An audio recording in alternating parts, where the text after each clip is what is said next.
So I think these new technologies will solve some really critical problems that we face, right? So like the stuff you were mentioning about human trafficking and things like that. One other problem that I think these technologies will help us start addressing in a more hopefully efficient way are things related to health. Yeah. Right. And either through devices, Internet of Things type of things, through consolidation and storage and access of medical records and data, and how that interplays with kind of live medical information we can get from our bodies. And so I think there's a whole host of potential applications that can really be unlocked through some of these technologies, through different applications of them. Yeah, so I've been doing work recently with a very large insurance company.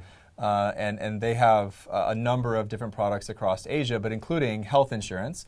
And so a lot of people don't really think about health insurance as a financial product, but it is. It's super Any kind important. of insurance. Yeah, I'm sorry, not just health insurance, but really like life insurance, et cetera.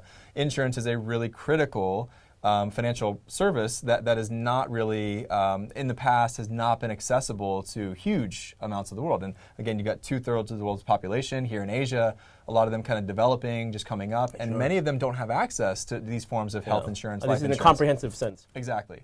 And so what you're seeing now is in the insurtech space, they're actually investing in things like the Internet of Things, like wearables and stuff, where if you get a health insurance or life insurance policy, you wear the device.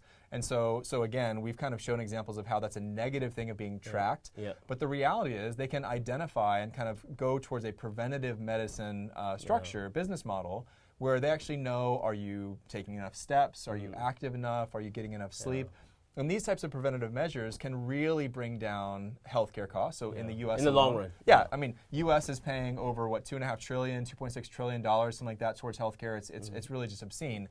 And so this can kind of hopefully help to prevent these healthcare problems from occurring in the first place, which not only reduces costs for governments, for companies, for individuals, for families, but more importantly, can help provide people like a healthier, happier life. And I think that's important. I think that's a great point. I think it's important for at least two reasons. On one hand, unfortunately, there are a lot of countries, as they develop, they kind of take on this U.S. style, Western style diet. And what he's saying is they become fat. Well, that's not what I'm saying. But in terms of lack of activity, lack of regular exercise, and those kind of things. And so this is, as a preventive measure, this is important because there'll be increasing more populations that are dealing with very similar types of health issues.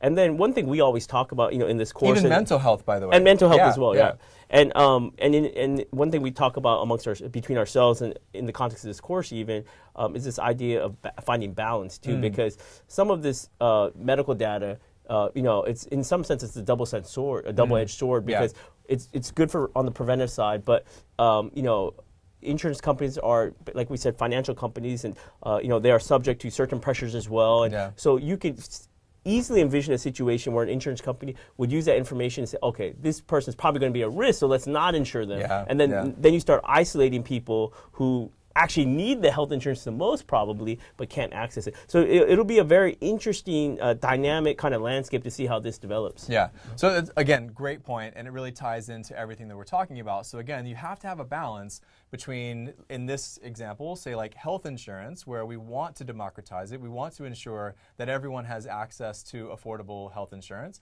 but then that also would require a regulatory framework and a legal structure that allows for access for everyone. It doesn't kind of cut people off for pre-existing conditions or for gender or pregnancy and all these other like real life examples. So as we move forward as society, as companies, as individuals, whatever, we have to kind of think about the positive and negative ramifications of these things, because there's so many cool things happening, so many innovations. All we're asking is that we just take a moment, we stop, we just ask, okay, we've got the how, let's ask the why, and let's try to think about why we're doing these things and the potential negative ramifications of them. And as we do that, I think we'll find that everyone, and really society as a whole, is better off.